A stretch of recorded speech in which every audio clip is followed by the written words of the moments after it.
These are all the videos I made about my Minecraft server in the month of November, which I have organized for your convenience. Enjoy. If you've had a chance to hop on my Minecraft server, you've probably played around with metal bending. Metal is a sub-element of earth bending, and besides the awesome grappling ability and being able to manipulate iron blocks, metal bending has a bunch of cool and useful applications you probably never knew it had. Like being able to open iron doors and trapdoors without any redstone, good for keeping intruders out. Or the quick weld ability, which allows you to repair iron tools with ingots in your inventory. And let's not forget about extraction. This move lets you collect fully smelted ingots from iron and gold ore. No furnaces required. The day cycle in Minecraft is approximately 20 minutes long, and unless you get everybody to sleep, it'll work the same way on my Minecraft server. What some players don't know is that the time of day on my server can affect how powerful your bending is. For example, fire bending is more powerful during the daytime. Not only can it do more damage, but some moves even have extended range or larger area of effect. On the other hand, water bending is more powerful at night because, you know, the moon controls the tides, blah blah blah. I mean, the same thing, it's pretty cool. So next time the day or night cycle ends,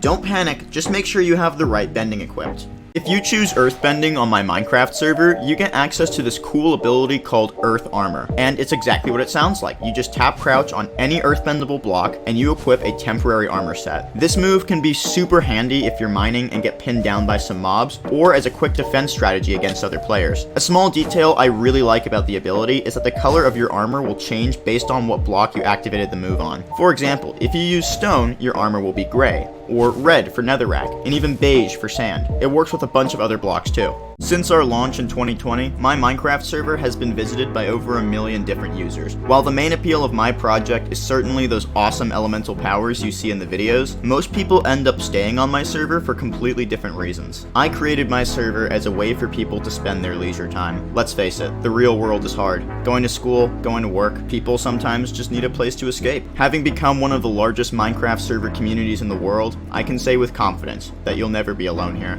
And that, ladies and gentlemen, is the reason they call us the server that never sleeps.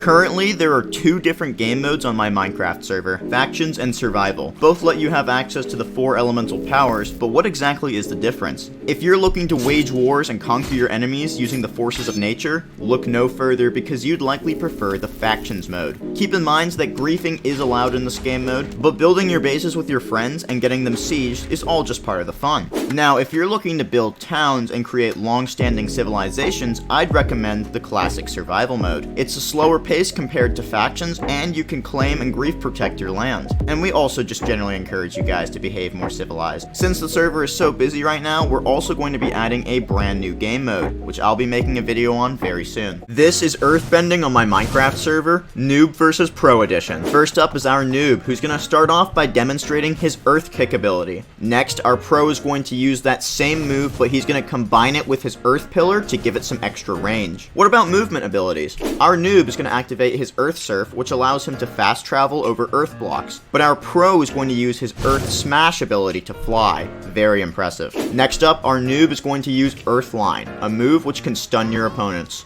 But our pro is going to use the Crevice combo instead, which opens up a huge ravine for your enemies to fall into. Last up is mining. Our noob is going to use his Earth Tunnel ability to look for ores, but our pro is going to use his dig ability to quickly locate a cave to loot. Which player did it better, noob or pro? Let me know in the comments. This is firebending on my Minecraft server, Noob vs Pro Edition. First up is our noob, who's going to start off by demonstrating his Fire Shots ability. Next, our pro is going to use Fire Disc, a pretty similar move, but it packs more of a punch. What about movement abilities? Our noob is going to activate his Fire Jet ability, which lets him do a quick flame dash. But our pro is going to use his Jet's ability to fly. Super cool. Next up is survival abilities. Our noob is going to use his heat control to cook food in his hand and instantly turn sticks into torches. But our pro is going to use his Fire Blast ability to ignite his furnaces. Now he can smelt anything for free. Last up is defense. Our noob is going to use his Fire Shield ability to give himself some 360-degree protection. But our pro is going to use his Wall of Fire ability to block his enemy and then outmaneuver them with his jets. Which player did it better, noob or pro? Let me know in the comments. This is airbending on my Minecraft server, Noob vs Pro Edition. First up is our noob, who's going to start off by demonstrating his Air Blade ability. Next, our pro is going to use Gale Gust, a high damaging attack move that can hit multiple enemies at once. What about movement abilities? Our noob is going to activate his Air Scooter, which lets him ride around on a magic air bubble. But our pro is going to use the Air Wheel combo to travel even faster and plow through his enemies. How about crowd control? Check out our noob. He's going to use his Tornado ability to whirl away his enemies. But our pro is going to use his Twister combo to brush his enemies aside with a powerful Typhoon. Last up is defense.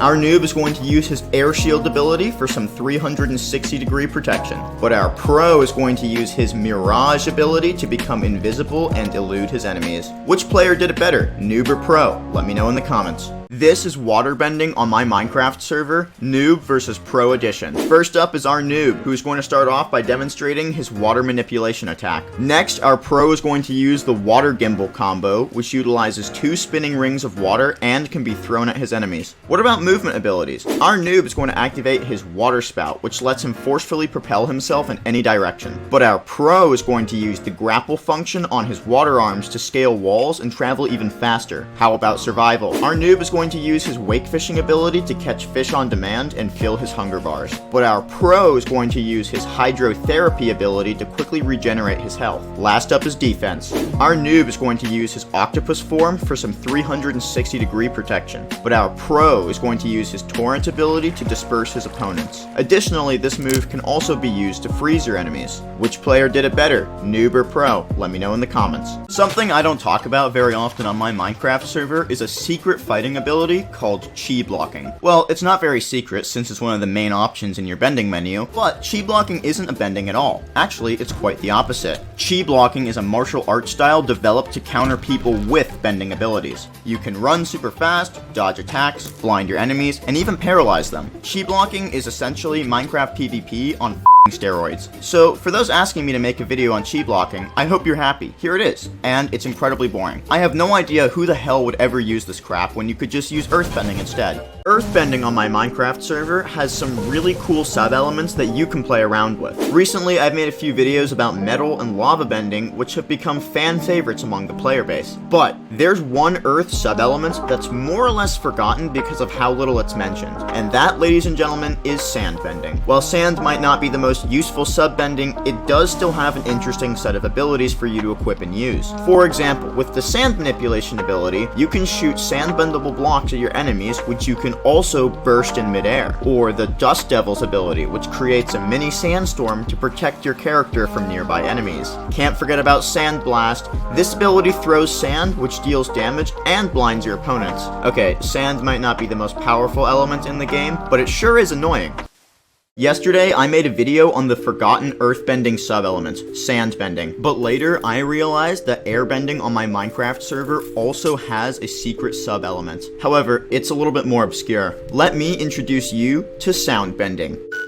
Perhaps the most useless element in the game. Or is it? Soundbending has a few abilities, the first one being Sonic Wave, which deals no attack damage, but it will apply the nausea effect to your enemies. Plus, it makes this ridiculously annoying beeping sound whenever it's used. Next is Vocal Mimicry, an ability that lets you mimic any sound in Minecraft.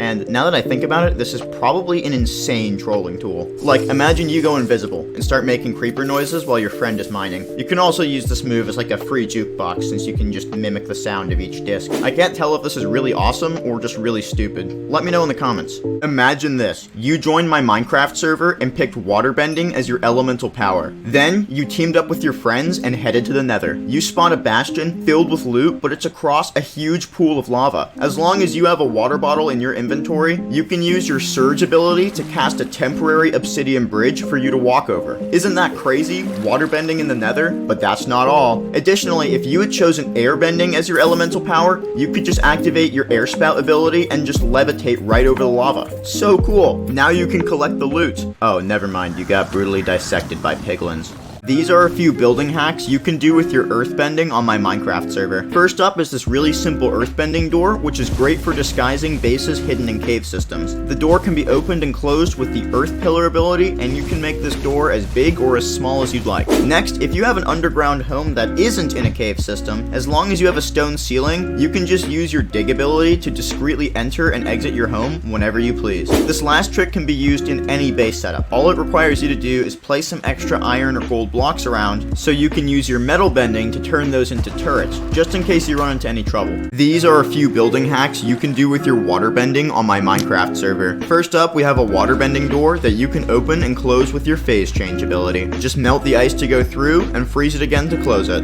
Next, we have this really simple water bending elevator. When standing above a water source block, you can use your water spout ability to levitate up to 24 blocks high. This function can easily be incorporated into any multi-level home setup. Last trick is great for improving traveling speeds around your base. Waterbenders receive a temporary speed boost whenever they run over ice blocks. Just place some packed or blue ice every 10 or 20 blocks and you'll be able to run around your base more than twice as fast. These are some illegal bending techniques you can use on my Minecraft server. If you're a waterbender, you get access to the abilities Water Bubble and Water Spout. You can levitate with Water Spout and create air pockets to breathe with Water Bubble. By activating Water Spout and then holding jump and crouch at the same time on your Water Bubble ability, you can combine these two moves and walk on water underwater. Pretty cool. Next, we have an interesting trick for metal benders. Just get yourself a piece of soul sand and place it underwater, then just throw your metal hook ability at the soul sand and you'll be able to fly temporarily within a 30 block radius. Last technique is for all my fire benders. If you have the ability Fire Breath equipped, you can type this certain phrase in chat, which I'll put on screen, and your fire breath will become multicolored, because who wouldn't want to breathe rainbow fire?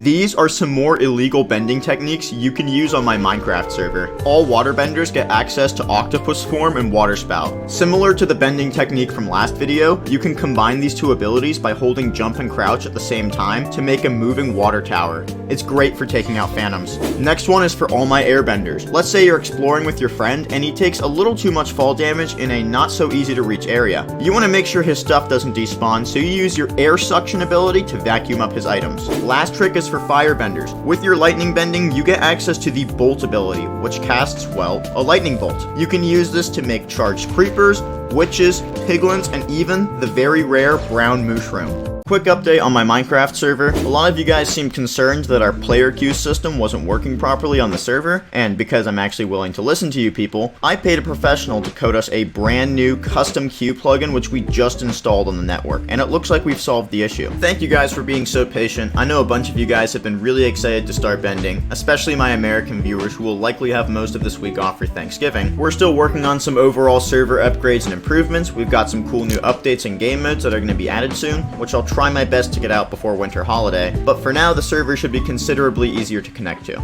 This is how you can create a whirlpool with your water bending on my Minecraft server. First thing you want to do, pretty obvious, is choose water as your elemental power. Next, you're going to want to equip the moves Torrent and Water Bubble. You should also run the command /bhelp Maelstrom to receive instructions on how to use the Maelstrom Whirlpool combo. When performing the ability, make sure you activate it on a body of water that is at least 4 blocks or deeper. Any nearby players or entity will be sucked inside the whirlpool. A neat trick you can do, using the water flow ability, you can actually pick up players or entities and then throw them inside the whirlpool if they're not close enough. 5 things new players should know about waterbending on my Minecraft server. Number 1, waterbenders won't take fall damage on ice or snow blocks. Number 2, you can use the wake fishing ability to catch raw fish on demand, which is effectively an infinite food source. Number 3, waterbending abilities deal more damage and have a larger area of effect during the nighttime. Number 4, you can use waterbending anywhere you want as long as you have a water bottle in your inventory. No source blocks required. Number 5, all waterbenders automatically get access to the plant bending sub-element, which has its own unique set of abilities. How many of these features did you know? Let me know in the comments. 5 things new players should know about earthbending on my Minecraft server. Number 1, with earthbending you get access to 3 different sub-elements: lava bending, metal bending, and sand bending. Number 2, earthbenders don't take fall damage and receive a jump and speed boost when on top of earthbendable blocks. Number 3, the earth tunnel ability lets you mine without using pickaxe durability, and you can also use the extraction move to instantly receive ingots from metal ores. Number 4, with the earth glove ability, you can break your fall on stone walls or ledges. Number 5, you can effectively use your earthbending in any dimension, as all your moves will work on netherrack and endstone. How many of these features did you know? Let me know in the comments. 5 things new players should know about firebending on my Minecraft server. Number 1, you can use your heat control ability to melt ice, cook food in your hand, and even turn sticks into torches. Number 2, firebenders can fly with the Jets ability, but be careful because it only lets you fly short distances. And by the way, you do take fall damage. Number 3, your firebending powers will deal more damage and have an increased area of effect during the daytime. Number 4, all firebenders get access to the lightning bending sub-element, which is shockingly powerful. Number 5, by using the fire shield ability, you become immune to all projectile damage. How many of these features did you know? Tell me in the comments. 5 things new players should know about airbending on my Minecraft server. Number 1, you can fly with your air blast ability by spam clicking and holding crouch. Number 2, airbenders can't take fall damage, always have a speed and jump boost, and their hunger depletes at a slower rate. Number 3, all airbenders get access to the sound bending sub-element, which you can use to produce any sound effect in Minecraft. Number 4, you can suck the air out of your enemy's lungs by using the suffocation ability, and it's actually pretty terrifying. Number 5, with the Mirage ability, you can temporarily become invisible to evade danger. How many of these features did you know? Let me know in the comments. These are the most satisfying bending abilities you can use on my Minecraft server. First up is Water Flow, which is a combo ability that creates a powerful water torrent which you can use to pick up mobs or travel with. Next, we have Shockwave, an earthbending ability that's great for knockback and effective crowd control. We also have Fire Disc, which launches a flaming frisbee that you can control.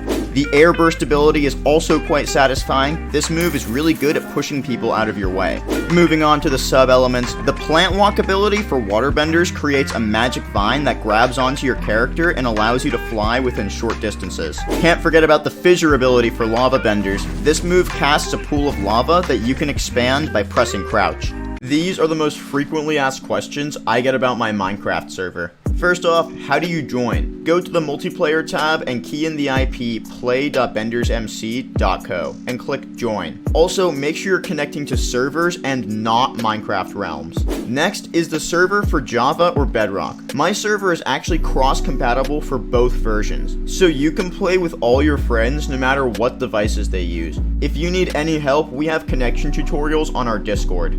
How do you start bending? First, you're going to want to run the command /choose to open up the GUI where you can select your elemental power. Then, run the command /kitbooks to get written instructions on how to use every bending type. Also, how often can you change your bending types? On my server, you can change your elemental powers anytime you want, and I'd actually encourage you to give all of them a try so you can find which one works best for you. Waterbending is one of the most versatile elements on my Minecraft server because it can be used practically anywhere. You can turn ice blocks and snow tiles into water sources and even use the moisture inside of plants as a way to activate your bending abilities. But what a lot of people don't know is that there is a combo that lets you literally assimilate waterbending moves out of thin air, and that combo is rain bending. With rain bending, you're able to draw water from the humidity in the air. You can use this ability no matter what the weather conditions are, but it will be most efficient while it's raining. This move can be very useful for those who get stuck in places without water, like deserts or cave systems. And unlike other waterbending abilities, you cannot activate rain bending in the Nether. It will only work in the overworld and also for some reason the end.